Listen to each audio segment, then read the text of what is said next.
L'alopécie. L'alopécie correspond à la perte des cheveux et parfois des poils.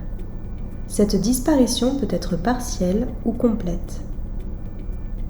Chez les patients atteints de cancer, c'est en général la chimiothérapie qui provoque cette chute. Cependant, toutes les chimiothérapies ne sont pas concernées. En effet, ce type de traitement cible toutes les cellules à renouvellement rapide, comme les cellules cancéreuses, mais aussi les cellules du bulbe pileux. La chute des cheveux commence en général 15 jours après la première perfusion.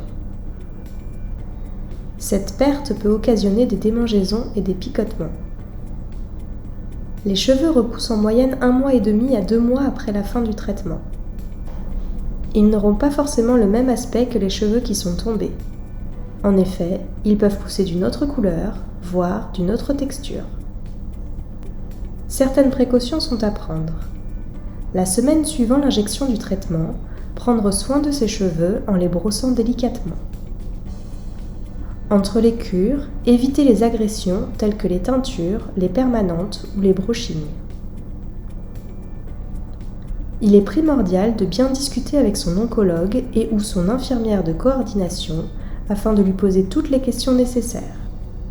Est-ce que les traitements que je vais recevoir font tomber les cheveux ? Quels sont les moyens de prévention ? Porter un casque réfrigérant pendant les administrations de produits alopéciants peut être un bon moyen de limiter la chute. Se couper les cheveux en amont peut également être envisagé afin que le choc ne soit pas trop brutal. De plus, de nombreux accessoires sont à disposition pour mieux vivre cette perte de cheveux.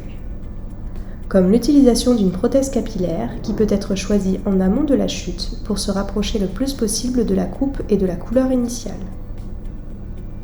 Les prises en charge des prothèses capillaires varient selon leur catégorie. Des bonnets, des foulards, des bandeaux, des chapeaux ainsi que des casquettes anti-UV peuvent également être portés.